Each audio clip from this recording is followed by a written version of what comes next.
Birmingham, Alabama. I tried to do this video yesterday and it sort of goofed up, but I feel like it's so appropriate. I'm going to try it again. So I hope I don't have problems with the video and the audio. But here I go. I want you to know I've been reading a really interesting history book, and the history book is about America. It's the American history book, and it was Alistair Cooke's uh, American history. Here it is.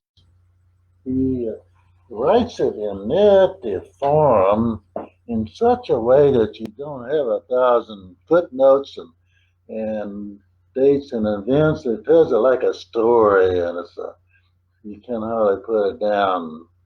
And then I've been reading about how the West was won, and he tells about how it was such a terrible mess out there, and I mean the gold seekers and the cowboys and the Indians and all these people getting drunk and fighting and killing each other. It was just one hard big mess. And he said it wasn't the drifters that won the West. It was the settlers. The settlers were the people who went out there and built a home, got married, raised families, children, and they were the one that won the West. And he especially has a lot to say about the women settlers in the West. And he really gives them the credit for winning, for how the West was won. And I want to read to you what he says about the women. And the reason I'm reading this is because we've got Mother's Day coming up this coming Sunday. And that's always a very special day. This is what he says, and he's really talking about Abilene, Kansas, not Dodge City, Kansas, but Abilene, Kansas. And this is what he says.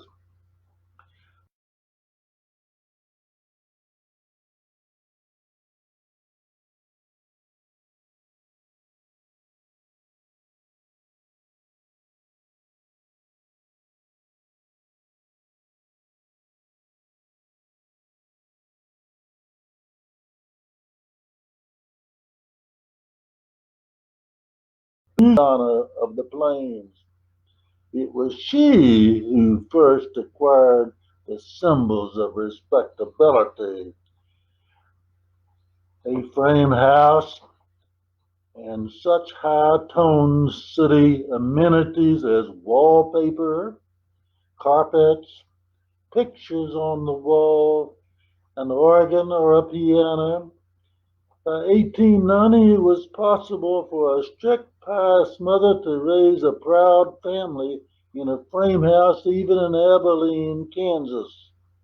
It was the mother who accompanied the family hymn singing and read books aloud, especially the good book, maintaining the frontier tradition which lasted too long, perhaps, in American life, that culture belonged to the women. She made the clothes, and in her spare time, the coverlets and counterpanes and hooked the rugs. You can see the handiwork of such a mother. He went to Abilene in 1892 in a small, high roofed house on a corner. She wove into a cushion still extant the names of her 7 sons. One of them died in infancy, but 6 of them grew to manhood in this cramped house, and one of them, 50 years later, was able to lay down the law to a boy born in the marble halls of Blenheim Palace, Winston Churchill.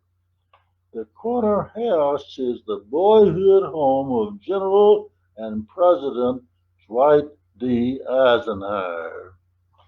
I find that so interesting and so beautiful as he gives so much credit to the strong, courageous mothers as bringing civilization to the West, the Wild West. And I think there's a lot of truth in that today. Mothers are often the glue that holds the families together. They make all the sacrifices. They make sure that you're taken care of when you couldn't take care of yourself. They change your diapers. They give you medicine. They make sure that you get to school and on throughout your childhood. Mothers play such an important and special role. I'm so thankful that I had a good mother, a Christian mother, and she had a Christian mother, and my grandmother had a Christian mother, and then I have a wife that's a Christian mother, and then I have two daughters that are Christian mothers. I know a lot about Christian mothers.